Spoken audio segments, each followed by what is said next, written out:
El talante de la señora Ferrando creo que lo dejó bien claro en esos menos de 4 minutos, donde, como digo, disparó a todo lo que se movía.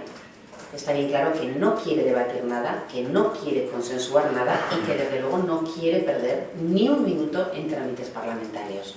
Y ya sabemos cuál es el juego de las mayorías y de las minorías. Y ya sabemos que cuando las mayorías tienen la de ganar, pues evidentemente sus iniciativas salen adelante. Y si no, pues puede ser que no, si no se llega a un consenso parlamentario. Pero es que según la teoría en estos momentos que refrenda la señora Ferrando, es que directamente nos tendríamos que ir a casa hasta que no haya elecciones y pueda plantearse otro juego de mayorías-minorías. Porque para todos y cada uno de los casos que planteamos que se nos echa atrás, está invalidando el trabajo parlamentario. Es como si el resto de partidos, en este caso Junta Aragonesista, por ejemplo, no estuviéramos refrendando, no estuviéramos representando a ciudadanos y ciudadanas aragoneses. Estamos representando a ciudadanos y ciudadanas aragoneses, todos los grupos que estamos aquí en las Cortes.